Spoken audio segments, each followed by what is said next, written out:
Um, Good day, Lindsey. Hello.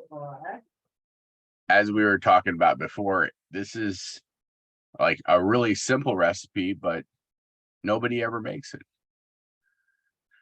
It's like, Right. can you explain a little bit about who you are and why you picked this recipe? Yeah. So, I am a business and urban researcher.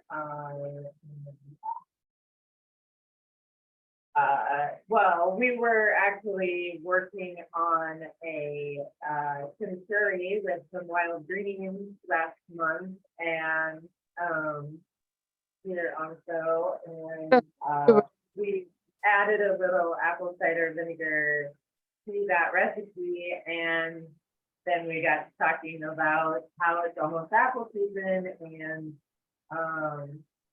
I like to make a lot of different things, preserve apples in different ways, and one of those things that I make is using the scraps to turn into it. So, I love the idea of using scraps and wild crafting. The last time we had you on the show, you just literally went out into the woods and collected a whole bunch of stuff. You said you led a wild crafting walk this morning, huh? yeah, I had a group of about 15 to 16 people at one of our urban parks here in Des Moines. And everybody just walks down this paved, wide path. And I stop every few feet or so and point out something that can be used as an edible or some medicinals as well. Wait a second. When you say urban Des Moines, you're talking inner city. In the city, yeah. Wild crafting in the city. People think, oh, you have to move to the boonies to live off grid. But I think that there's a lot more urban foraging going on. And then also, I know that, I live right on one of the city parks, and I haven't been able to read any of my classes here because they are redoing some of their areas, and that included spraying the park last year. And so everything is unsafe for foraging at this time. But I've been talking with the park department, and the good news is they got grant money for 22 trees, and they were asking the neighbors of the park what trees they would like planted. And so I requested pawpaws and service berries and hickory nuts, and they put all of them in. so it's like 3 or 4 or 5 years, you'll be having bumper crops. Yeah. It's I like, mean, for sure. It's so exciting that they are taking the suggestions of the people who live near the parks now, and that they're willing to go and get those native trees, and I think that there's this idea that if we have fruit trees in the parks, that we're going to attract more pests, and maybe so, but there's no detriment to anyone there. did you say attract more nature? Yeah, nature. Yeah, exactly. And there will be enough for everyone, the wildlife can. I mean, we're talking a little about wild crafting. I actually came across an app for LA where people put on the app where there is stuff that you can wild forage, like in an inner city. So there's one that is countrywide. I'm not sure if it's international, but certainly countrywide. Fallen Fruit is the name of that. I don't know if it's, I think they have an app now. When it first started, it was just a website. But yeah, I think there's an app called Fallen Fruit. that you can go to. And yeah, I like to see what's on there in the cities that I'm traveling to as well. So, yeah. So what I like about this recipe is you're utilizing trash, compost. So some people Yeah. are like, oh, I don't mind if I make a bunch of scraps and throw it away because I'm composting it. But you're still throwing it away. You're not fully utilizing it. So Yeah. Put your nutrients in the dirt. Yeah.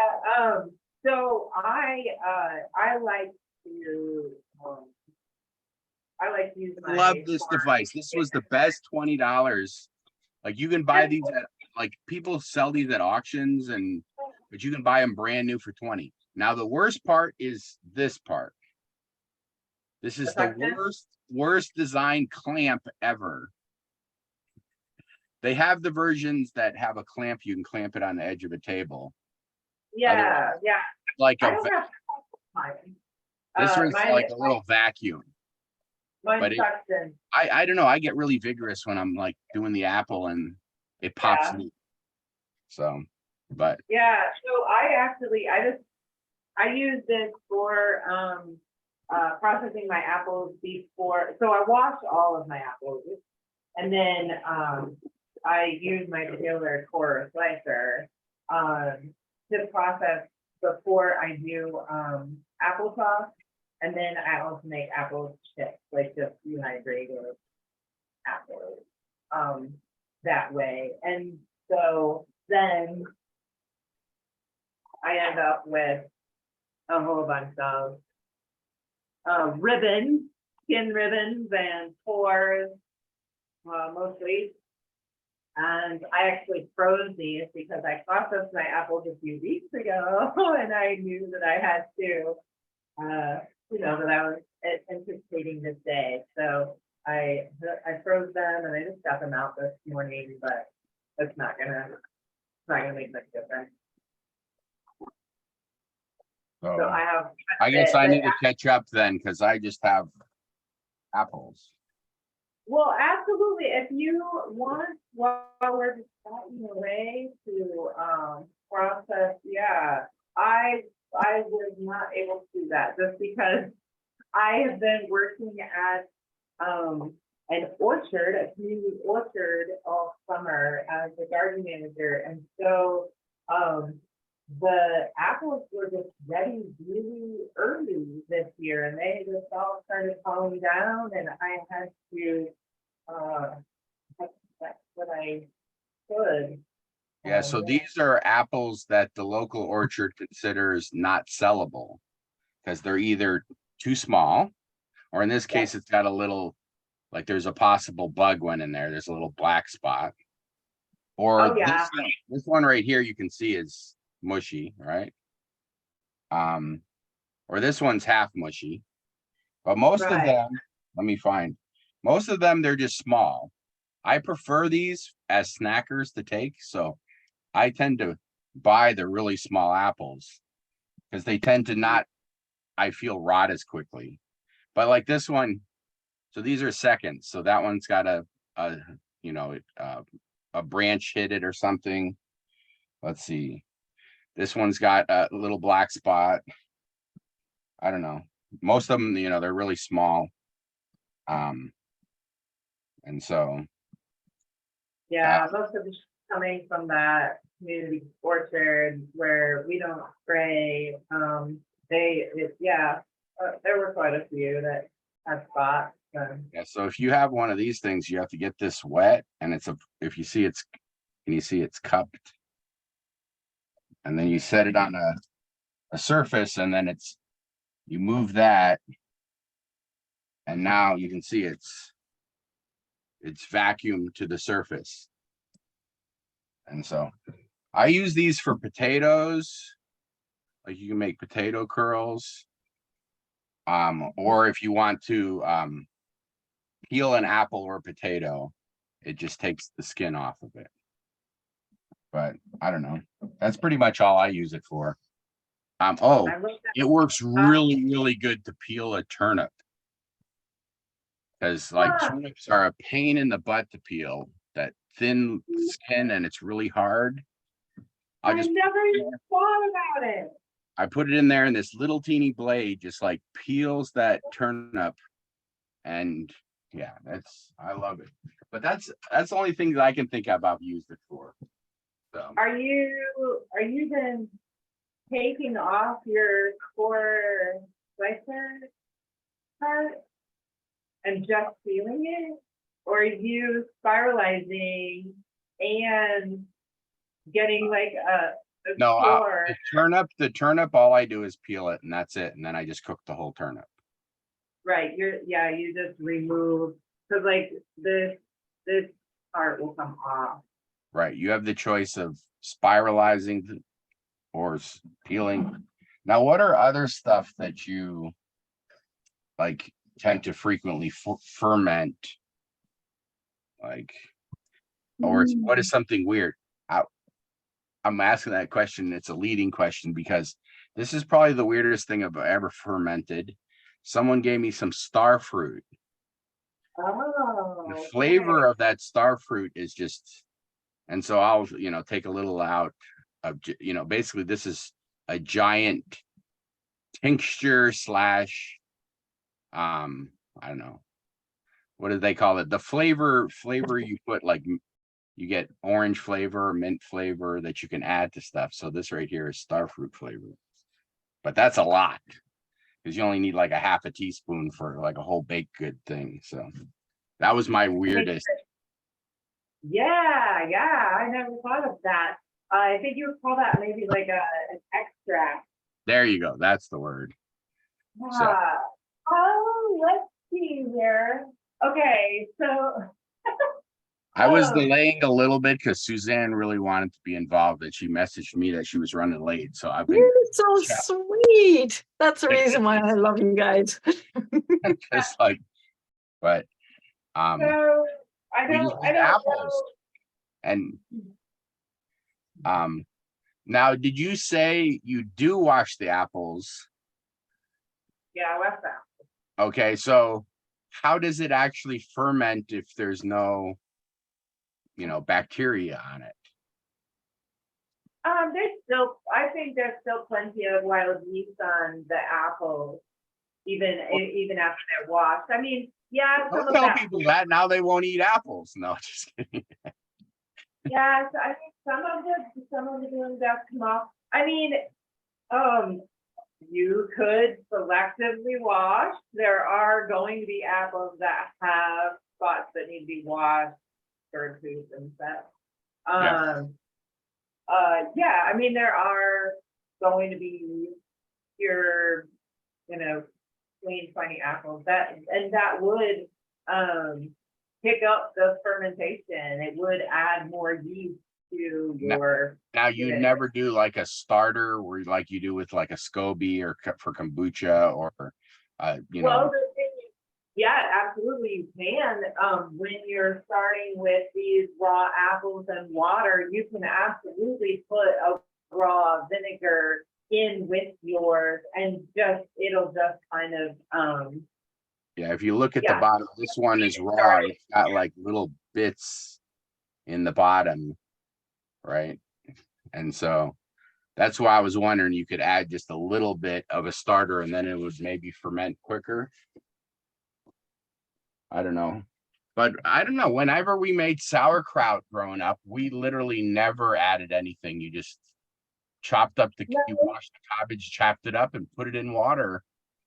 Right. Salt and water. Yeah. And no, I don't usually, but if I do have some trout, it does get it started a lot faster if you and add. You're making sure you have the exact essence of yeast that you want, right?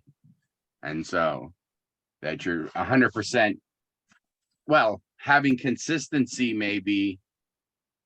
Otherwise, each batch will be slightly different if you use the same. It's like when you have the sourdough starter, you try to keep a little bit of the old one to pass it on for the new one. Yeah, I do like.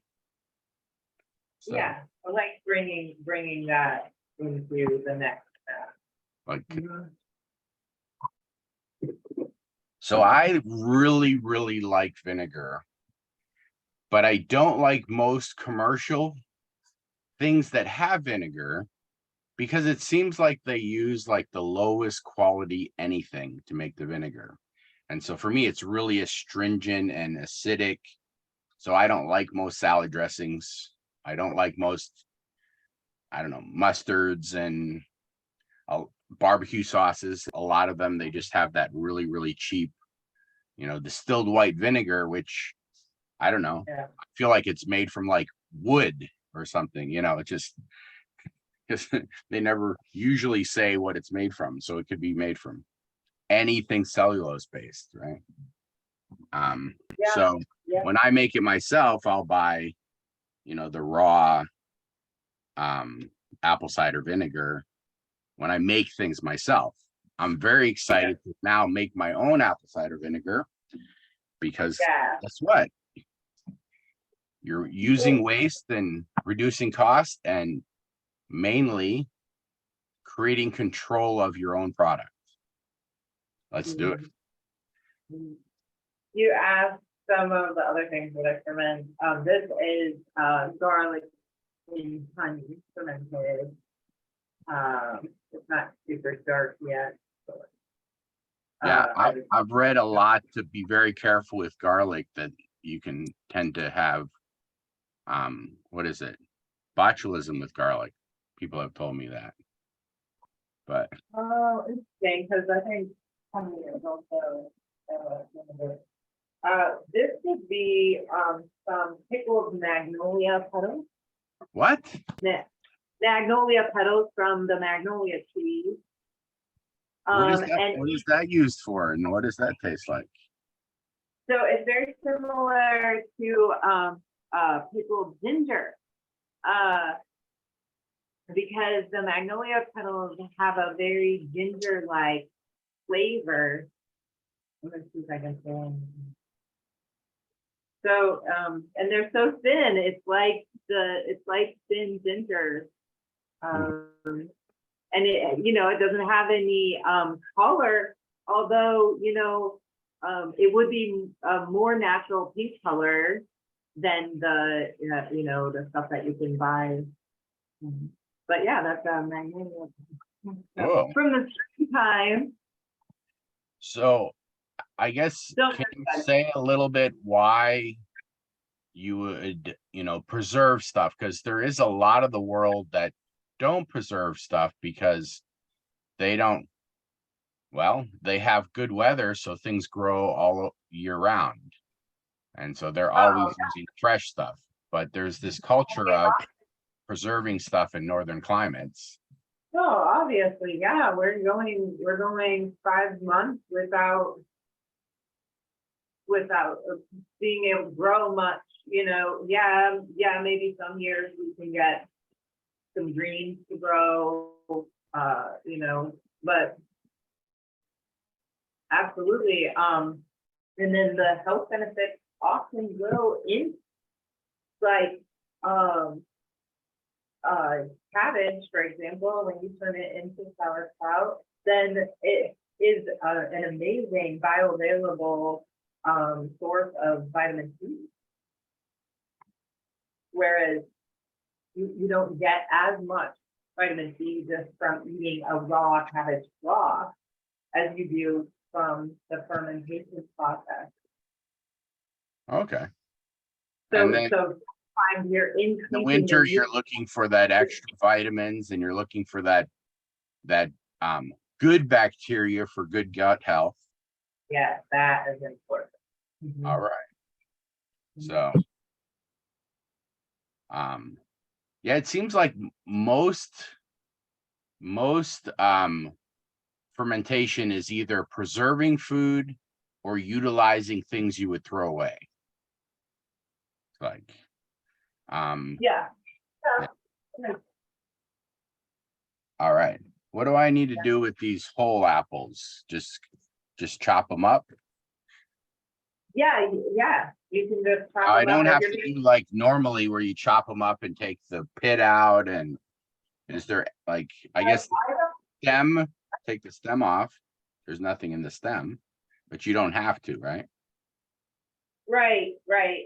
It just depends on how much you're working with, how much time you have. I absolutely have stems in my scrap bag. I have seeds in my scrap bag. As long as we're not running those seeds through some sort of blender, chopping those seeds up, then there's no danger of those seeds releasing any harmful chemicals into our vinegar. Okay.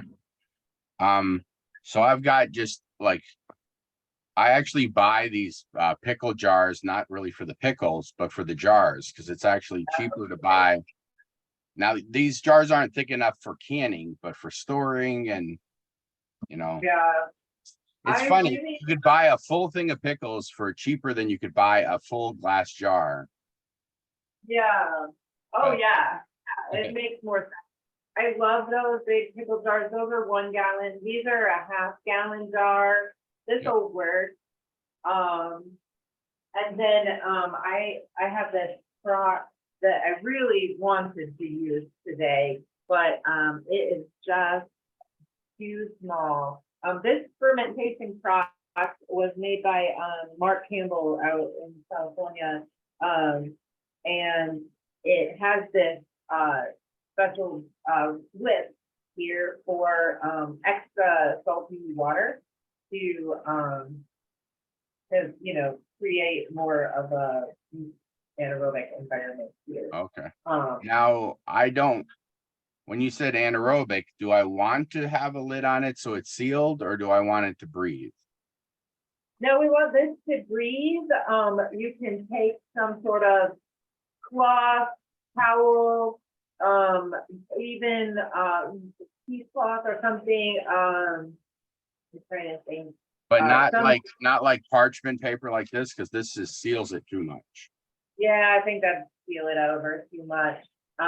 Yeah, you want it to be able to breathe. This is Suzanne's Christmas pudding. I've been feeding it a little bit. So in December, I just took boy. it out. That's I gonna took be- it out today to give it a sip of alcohol. So That's gonna be incredible. it's like you give it a sip every. I think some of the I think some of the jars I got have little valves in the cap to Oh yeah, if release you have an pressure. actual fermentation jar, it has a little Yeah. valve. Let me grab one real quick. Yeah, thank you. I was trying to think, where do I have those? I don't use them often enough. I have to use a bucket today. And I'm excited. I'm excited about that, actually. So because- I pulled off the lid. This is for Yeah. my 6 gallon. I pretty much the only thing I ferment is I do a ginger turmeric mead, and this is the little filter. So when it bubbles, this fills full of water and it lets the air out. But it's done fermenting right now. I just opened it up and now my whole house smells like mead. But And it's what happens if you don't have one of those little things that let the air out and you cover it up? so previously I would ferment, and one of the easiest thing is if you can stretch a balloon over with a pinprick in the balloon. That's the Oh, yeah? cheapest. And then it'll blow up and you'll know it's fermenting. And then when it falls over, you're like, it's done fermenting. That's even fun, yeah. Or just a cheap. But Yeah. I don't have a balloon, so I'll have to figure Can out. you So. can you see well, this lid? Can you see this lid? No. Hold it Yeah. right in front of you. Yeah, can you see this lid? So it's got a little valve in the top and it fits a standard mason jar. Mhm. And it also has a little thing around the top where you can set the date that you originally filled it. Oh, that's fancy. You don't have That's to even really write nice. the Well, they date? are fancy, yeah, but I think you just, well, I think you can buy them without the jars. You just buy the lid, and if you have mason jars. Yeah. I looked at it and you can buy like a set of like 4 lids like that with the little bubblers if you just want to do like 1 quart or 2 quart. You know, the standard, not the big, just like, They'll fit yeah, on that has a standard top there, so you could put it on. But I take it back. This is a ball wide mouth. It's not mason, but yeah. wide mouth and the small mouth are universal for the different ones, but so all right. I So if got you distracted. do I just need to cut up apples.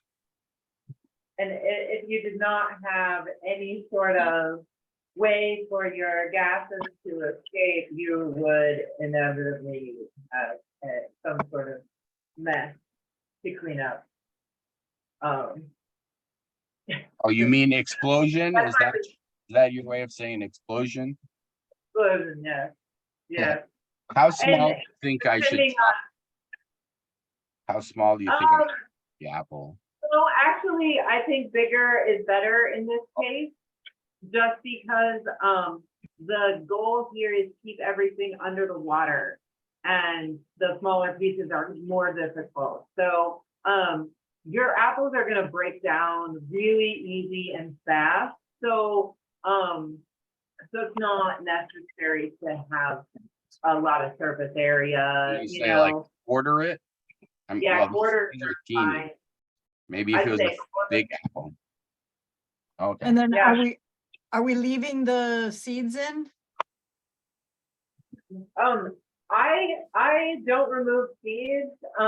Unless you the cut it in only- half, then you don't want the cut ones. Yeah, I mean, we don't want the seeds to, yeah, be broken open. But, you know, we aren't putting it through a blender.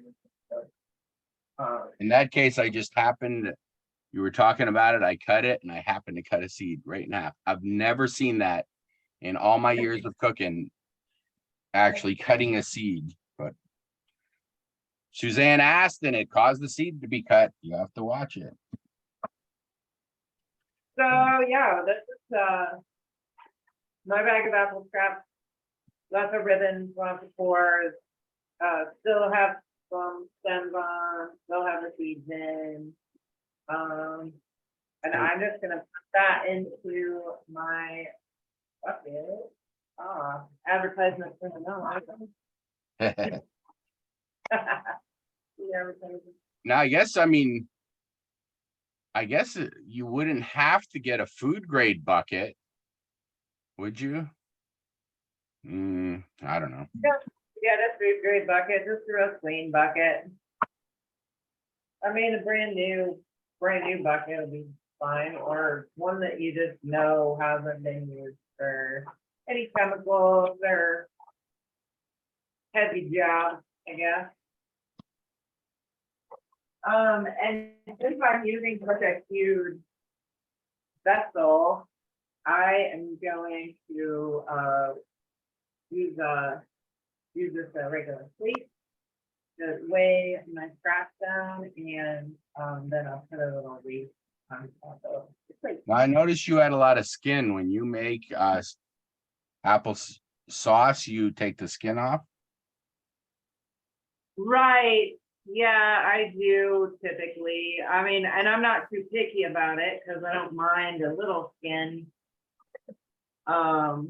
Yeah, I do remove skin for sauce. So like this one I cut in half, it's like completely mushy in the center. Is that I wouldn't use it. no? That was my question. It's not rotten, but it is like the whole apple is mushy. So Does it smell vinegary already? Or alcohol?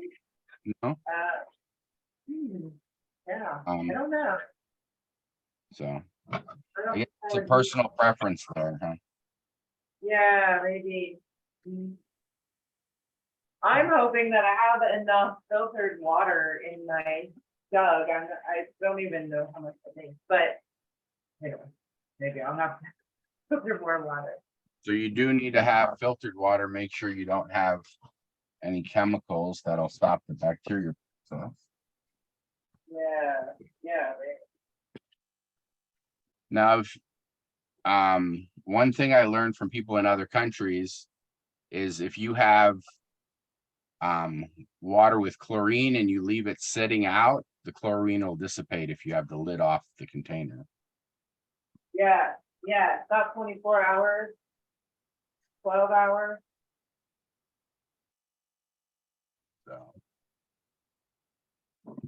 So even if you run it, if you have city water and even if you run it through a filter, city water tends to have chlorine in it.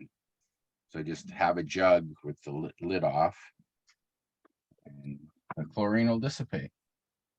Okay, so I need to not use this lid. I need to come up with some kind of cloth. But like a thin cloth with a rubber band holding it so it can breathe. Let's see. I wonder if just one of these dish towels. What do you think, Lindsay? Just a dish towel? Yeah, Well, this one says home sweet home on it. Just put it on there with a rubber band. Then it's saying it's sweet cider. Look at that. How about something like cheesecloth? yes, that works too. Yeah, so you basically it's the ratio is kind of up there too, but I would say, at least have half of your vessel with apple. And then we're probably gonna add about twice as much. So like a 1-to-2 ratio on apples to water. But if you want a stronger vinegar faster, then put less water in. You can do a 1-to-1 ratio. It's totally up to you. But like you said, the apples are completely and totally floating. So now I have to make sure the apples are all under the water. Exactly. That is the biggest challenge. And so, and that is the main goal for this to work without having any molding.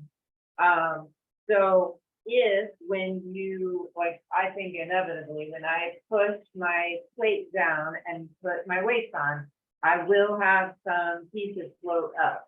And rather than trying to make them stick back down, I'm just going to remove them from the top so that there is nothing floating on the top of the water. That is the thing that will.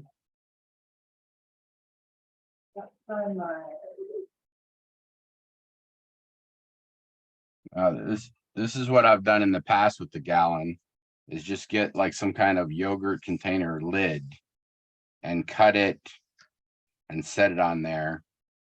But then with a weight, then you have less. The only problem with that is you have less places for it to percolate up. So I'll show you like this lid. So this lid, you see it fits like perfectly.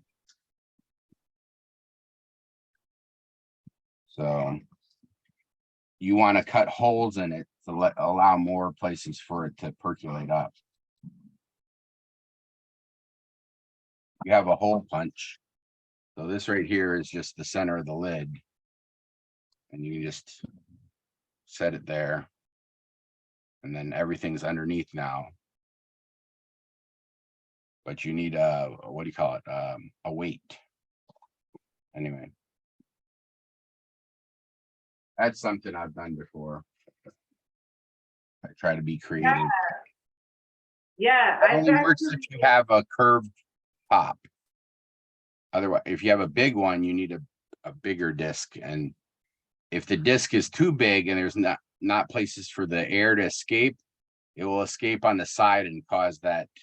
At least when we made sauerkraut, if you put this big lid and the lid doesn't have holes in it, it would escape from the side and cause that to tilt, and then you'd have stuff sticking out rotting.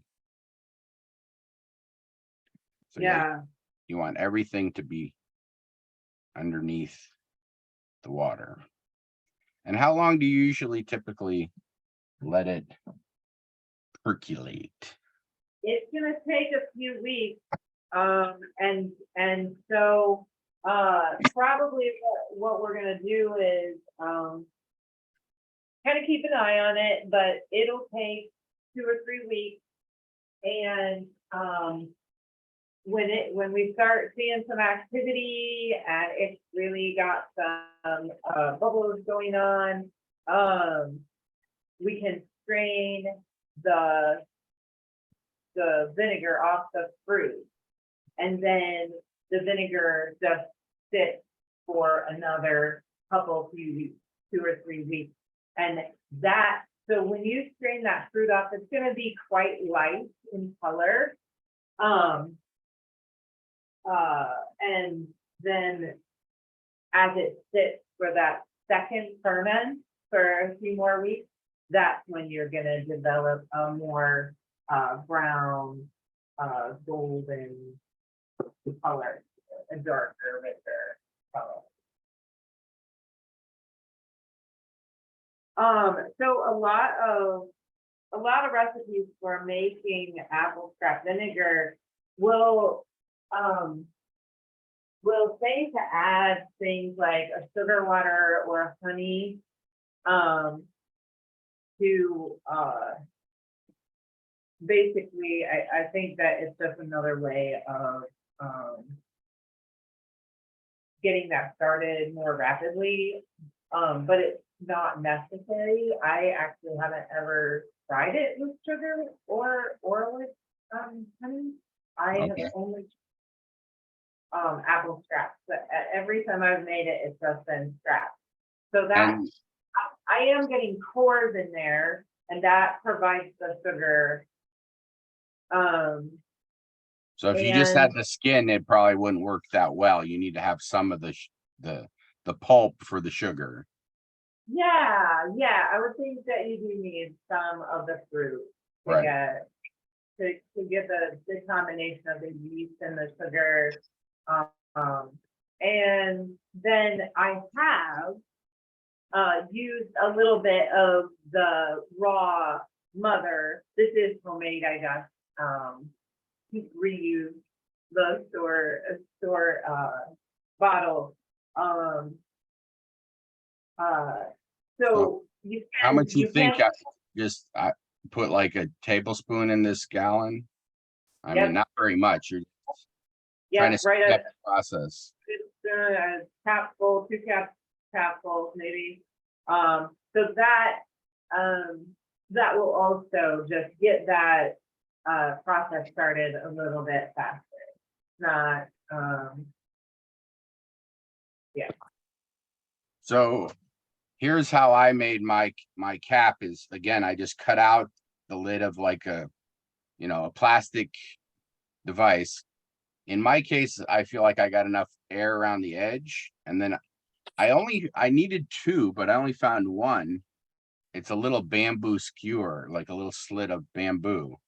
And you can do it if you have a bamboo chopstick, cut it in half, and it's a little springy, and so you can it pops in there and you see it holds it. And I really like to have 2 of them, one going the other direction, but I don't see. I thought I had saved 2 of them, but I don't see it there. So anyway, that's how I do it. But I always did it for cabbage. I've never done it with the apples. And yeah. so Yeah, and I've used those yogurt lids and just cut up to the center, and then you can like fold it in on itself so that you can like get it down in there, and it covers more surface area, and you can also still do the holes in it, and then it would kind of slide up under your rim there.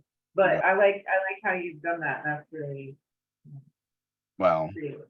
I don't know, that's quicker and easier, but I don't know how well it'll work for the apples because I think the apples ferment a lot faster than the cabbage. So it might want to try to dislodge it, but it's in there pretty solid. I had a few pieces, little pieces float up out, and I took them out. So I actually just went in with my little strainer and got just these little tiny pieces out, just as much as I can, and hope for the best.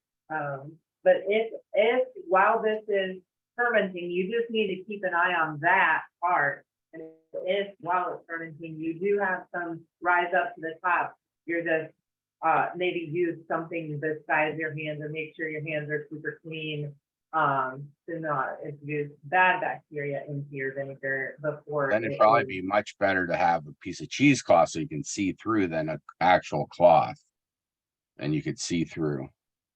Yeah. Do you have have you seen a preference in different apples? Does it make any difference, or?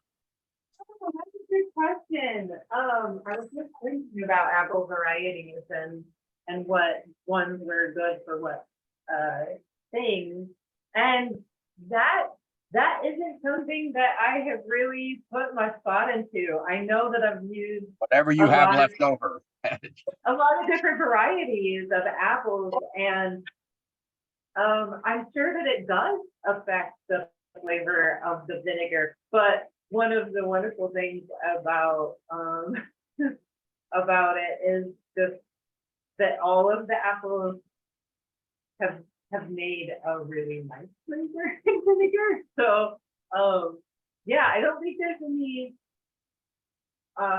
any specific varieties that you would not want to do this with, but I don't know, maybe the Granny Smith that are really, really tart, but I don't know. possibly I could see that being like a very unique flavored vinegar. Yeah. And yeah, it would be awful. I don't know. But it might be an experiment. How are you in your 5-gallon bucket? How are you holding down the apples? Like, So I use just a kitchen plate, and then I'm weighing my plate down with a couple of the weights that are for my fermentation crop. okay. These are ceramic weights. I have some glass weights that I use that just fit in the jar. There are wide mouth and regular mouth ones. Like I made this one here, but if you're using a regular wide mouth jar, you can buy these things that fit in there perfectly. Yeah, and it has a weight, to it, so that you don't have to use your stick. You don't have to use it. I will say, you asked me at the beginning, like, what's one of the weirdest things? And I have to say, I did try making preserved lemons, and I just pulled them out of the cupboard. The advice or the recipe was like, let them sit for at least 6 months. Well, these have been sitting for probably years. I just tried them for the first time, and I don't like them. They're very salty. And then it's like all of the oil in the lemon has turned to fuming. Like it smells really strong. Like perfume. And I think it's just the oil, but they're supposed to be good. I don't know if I added too much salt or what. I just recently threw out a gallon jar of sauerkraut I made that did not turn out good. So I mean, let's be honest, it doesn't always come out. It happens. Yeah. And it's sad when it happens. So that's why I'm being so adamant about like getting the scraps off the top of your apple vinegar. I mean, part of it is if you know, you have to make sure your hands don't have bacteria on it. The jar doesn't have, you know, bad bacteria. And then also, if it gets too hot, it will rot instead of ferment. And so, I don't know, I'm kind of energy efficient when I'll go on trips. I don't always like leave the air conditioning like on when I leave. And so my house gets a little toasty. And so I know that does affect my fermentation stuff. So Yeah, anyway, but you know, when it comes out good, you're like, oh my goodness, I made this from stuff I was throwing away. You know how we made that stuff out of how we used to make that when we made apple juice? Use the mush of the apple juice, and that is how you can make vinegar. Yeah, it's true. If you make apple juice or apple cider, you extract the juice and then you have the pulp. Yeah, and I just use the pulp, and you know it ferments within 2 or 3 days, just leaving outside with a cloth. Yeah. You know, oh, wow. Hey. it's a side Well, product. Then you have what they call Applejack, which is alcoholic, and that's some good tasting stuff. Well, that's mushed, yeah, but you know, no, we use it as thing mushed.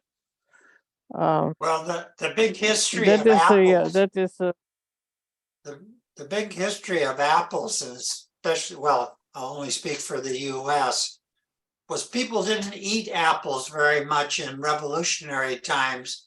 They made cider because they couldn't drink the water. People drank cider all day long, Or and just because they couldn't anything drink water. fermented.